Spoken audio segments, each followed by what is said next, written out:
Good evening, Mayor, City Council. My name is Lucas Jonkman. Many of you probably know my family. I did not intend on speaking tonight. I just wanted to listen, but after some of the comments that were made, I felt it necessary. I'm a former member of the military. I was in the infantry. I'm a disabled veteran. I just want to stand on the other side and urge people to stand for their Second Amendment rights. I myself I'm a professional with a weapon. I carry a weapon every day. I think that we should be more aware of firearms, and I think that we should train our children to maybe not to use them, but just safety in general when it comes to firearms. I don't think that there's anything out there that is a public service for teaching children to be safe around them. I'm sure some parents speak to their children about it, but most don't, I believe, out of fear. Maybe not glorify weapons, but just make sure that people understand they're for protection. There's a purpose to it, and the American people should be very careful messing with the Second Amendment and changing it. I think that it's very important that it's there for not just personal protection, but the protection of the American people and all purposes.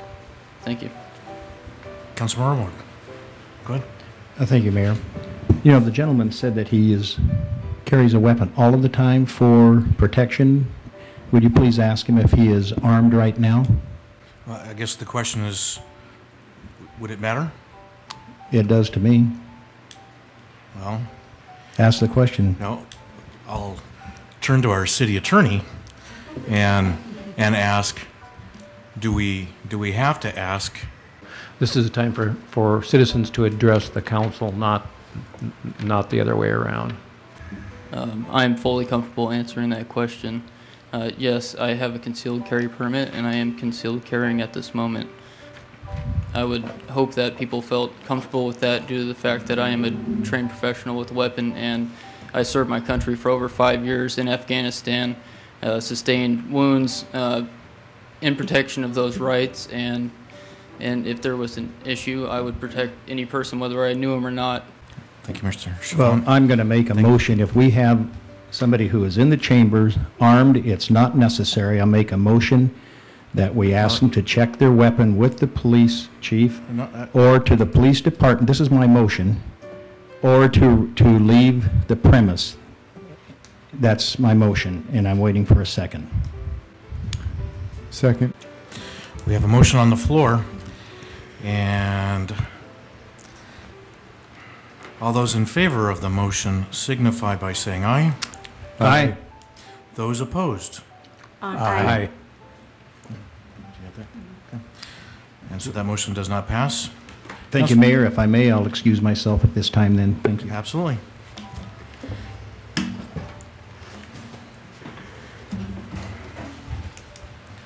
A couple council members who tried to pass a motion in reference to firearms not being allowed in council chambers.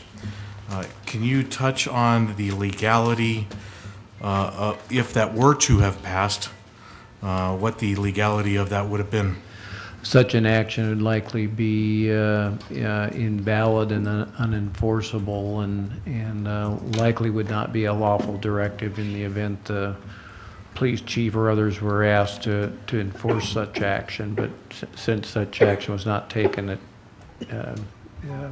essentially becomes moot. Okay. I apologize to, is it Lucas Chalfant? Oh, is it Jonkman? I apologize. Mr. Jonkman, we have a couple council members, and these were same council members that also tried to dictate whether you were able to wear a hat in council chambers. Now we're trying to take your right to bear arms away.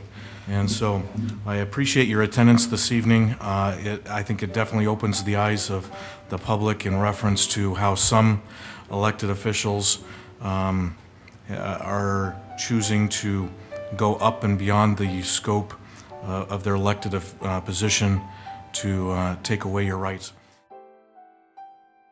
Next week, the newly elected mayor of Oak Harbor will take office, but it's what he's doing next summer that has everyone talking. It's not the kind of secret you'd expect from a candidate. No need. Scott Dudley waited until after he was elected mayor of Oak Harbor to admit to the Whitby News-Times There's Phil. he's donating a kidney to a stranger. I mentioned we're not doing this for votes or any political reasons. As his license plate indicates, Dudley is a devout Rotarian who puts service before self. I wish that. It was during a Rotary meeting in Canada he heard from Keisha Rosario, whose husband Philip was battling polycystic kidney disease. I took her aside after the Rotary meeting and said, okay, how do we make this happen? You see, Dudley's grandmother Jolanda died from that disease. So did his Aunt Myrna, despite receiving a kidney from his other Aunt Terry. Dudley's uncle also had the disease and lived longer thanks to a donated kidney. I've seen it firsthand. I've seen the impact it's had on others' lives. Though he has yet to meet Philip, they recently exchanged messages online. He thinks I'm a hero, and in this case, I think it's I'm just in the right place at the right time. The donation certainly doesn't surprise his wife Christine. You know, you don't want to have somebody else's life taken away when you can fix it. A secret, no more. The transplant will take place in Vancouver, BC. Despite the history of kidney problems in his family, Dudley's not concerned about giving away one kidney. Doctors say his kidneys look quite healthy.